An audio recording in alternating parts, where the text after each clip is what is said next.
Sur ce rebondissement. Donc le rebondissement dans l'affaire des étoiles de David. Vous vous souvenez de l'indignation nationale que ça avait suscité à juste titre, ces étoiles de David peintes sur des immeubles où se trouvaient supposément des familles de confession juive. Ça avait fait énormément de bruit et on s'était interrogé sur l'évolution de la société française. Eh bien, c'est la piste d'une opération téléguidée de Moscou qui est désormais au cœur de l'enquête. Voyons tout de suite ce dont il s'agit. Les indispensables avec Quentin Berrichel. Bonsoir Quentin. Bonsoir David, bonsoir à tous. D'abord, rappelez-nous en quelques mots ce dont il s'agissait. Bien, la France avait découvert, regardez, ces étoiles de David dans plusieurs villes de la région parisienne, peintes sur les façades des maisons, des immeubles ou encore des entreprises pour signaler, supposait-on, la présence de familles de confession juive à l'intérieur. Un phénomène d'ampleur.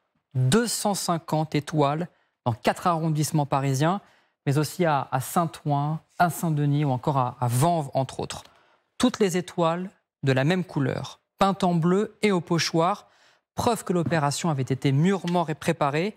Indignation nationale, avec presque toutes les unes des quotidiens régionaux et nationaux, et même une intervention solennelle de la Première ministre Elisabeth Borne à l'Assemblée nationale. De l'avis de tous, un cap avait été franchi dans l'antisémitisme le plus débridé.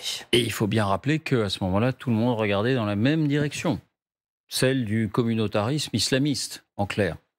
Eh bien, coup de théâtre donc aujourd'hui, puisque la piste qui est au cœur de l'enquête, c'est plutôt une piste russe. Oui, dès les premières heures, le parquet de Paris ouvre une enquête pour dégradation du bien d'autrui aggravée par la circonstance qu'elle a été commise en raison de l'origine, l'ethnie ou la religion. Et très vite, les enquêteurs font le lien avec une autre affaire, survenue quelques jours plus tôt à Paris, 3 jours avant exactement. Ce jour-là, les policiers avaient interpellé un couple en flagrant délit, en train précisément de taguer une quinzaine d'étoiles de David dans les rues de la capitale. Il faudra avoir plein d'étoiles, après on illustre. Étaient un homme et une femme de nationalité moldave, âgés respectivement de 33 et 28 ans, tous deux en situation irrégulière.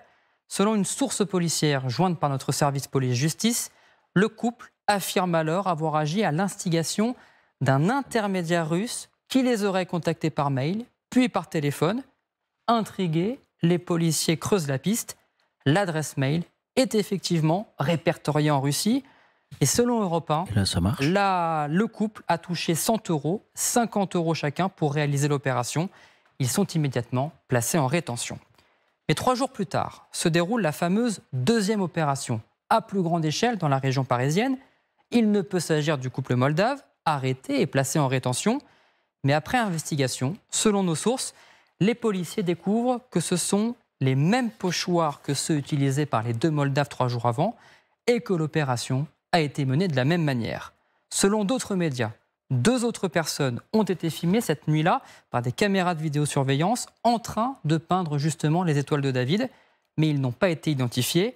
Après plusieurs jours, les enquêteurs acquièrent la conviction qu'il s'agit de la même équipe avec le même intermédiaire russe. Alors qui est-il, cet intermédiaire russe ? Eh bien, selon Europe 1, il s'appelle Anatoly P. Il a une 50aine d'années. Lui aussi serait moldave et affilié au mouvement indépendantiste pro-russe en Moldavie. Et plus intéressant, les policiers auraient réussi à borner le téléphone de cet intermédiaire qui se trouve actuellement en Russie. Alors a-t-il agi seul ou est-ce l'agent d'une vaste opération d'ingérence de l'État russe ou d'organisation satellite ? En tout cas, les éléments sont suffisamment importants pour qu'un juge enquête sur un possible commanditaire étranger, annonce ce soir la procureure de Paris. Bon, merci Quentin. Voilà, alors deux couples, on l'a compris, mais une même équipe et un même commanditaire, c'est ce qui est au cœur de l'enquête aujourd'hui. On n'a pas les résultats de l'enquête, mais visiblement, cette enquête prend un tour tel que vous l'avez vu écrit au bas de l'écran, et une communication officielle qui dit on enquête sur un commanditaire étranger. La Russie, encore une fois, parlons au conditionnel, qui commanditerait une opération de ce genre, donc pour déstabiliser la France. Sylvie, qu'est-ce que ça vous inspire ? La Russie de Poutine n'était pas antisémite. Traditionnellement, il y a beaucoup d'antisémitisme en Russie, mais pas jusqu'à la guerre en Ukraine. Bon, aujourd'hui, comme la Russie considère qu'elle est en guerre contre l'Occident, ou plutôt que l'Occident a déclaré une guerre contre elle, elle utilise tous les moyens à sa disposition, effectivement, pour déstabiliser, pour susciter ou exacerber en réalité des phénomènes existants. D'ailleurs, elle l'a fait au moment des Gilets jaunes, elle l'a fait au moment du Covid.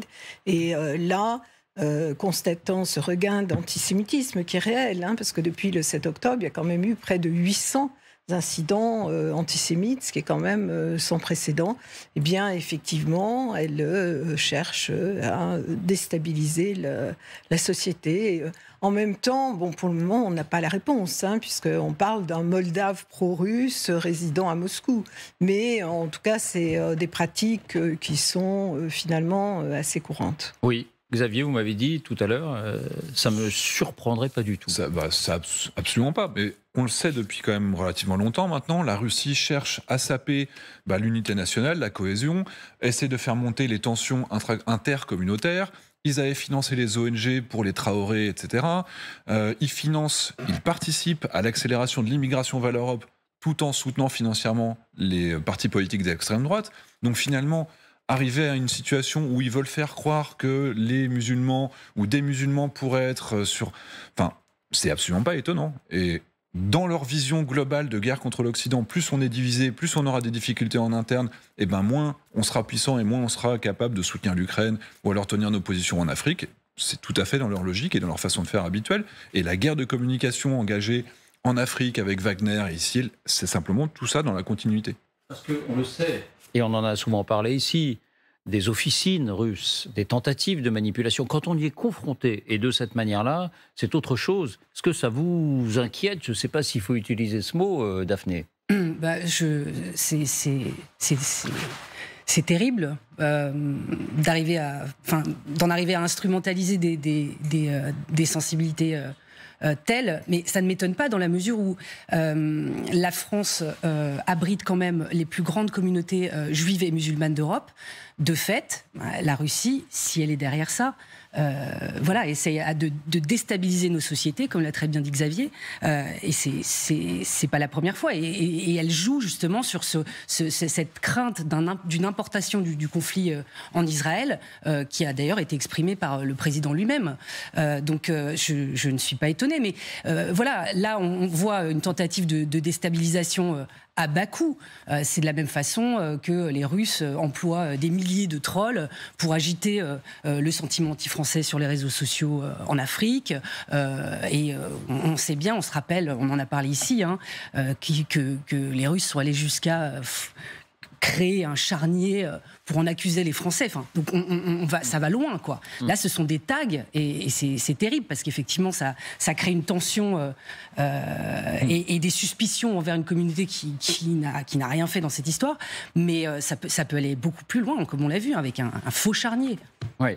Là, ce qui peut surprendre, c'est presque le côté très artisanal. Oui, très procédé, mais 50 balles, et puis en échange, tu vas aller avec ce pochoir. Moi, sur ce fond de ce dossier, tout ce qui vient d'être dit, et je le partage, c'est juste ce constat aussi qu'on fait tous, que oui, effectivement, c'est très artisanal. Moi, je m'interroge sur nous-mêmes, notre façon collective des médias, des politiques, de surréagir parfois à certains événements trop rapidement. On l'avait déjà vu avec l'affaire du bombardement de l'hôpital à Gaza, où tout le monde s'est précipité en disant « ce sont les Israéliens », alors que le doute était permis. On sait aujourd'hui que manifestement, ce n'étaient pas les Israéliens.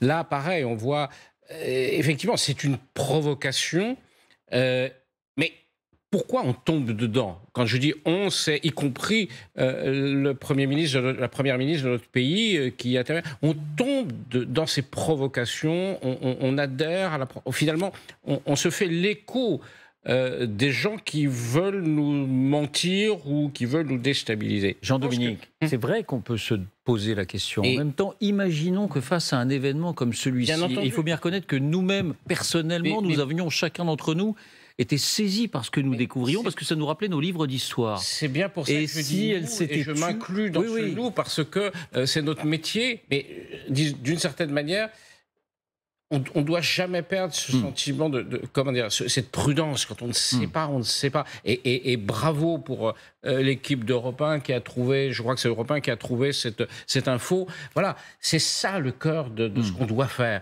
C'est d'aller chercher, de comprendre, de se dire... si on ne sait pas tout, on ne sait pas tout. Et parce qu'on ne peut pas tout savoir du premier jour. C'est vrai que ces étoiles juives, elles sont dérangeantes parce qu'elles nous renvoient à notre propre passé, l'étoile jaune, etc., etc. Mais bon, quand on ne sait pas, on ne sait pas.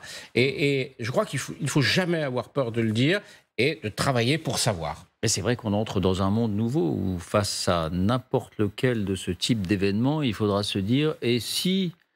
c'était une manip russe, Xavier. La guerre contre les fake news, comme on dit, elle a commencé il y a très longtemps.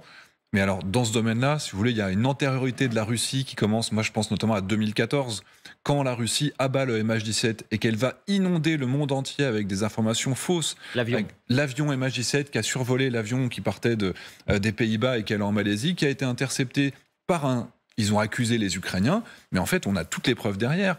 Mais déjà à l'époque, ils ont abreuvé le monde de milliers de messages avec des fausses preuves, avec des fausses photos, avec des faux témoignages, avec des faux écho-radars qui se sont révélés être totalement mensongers.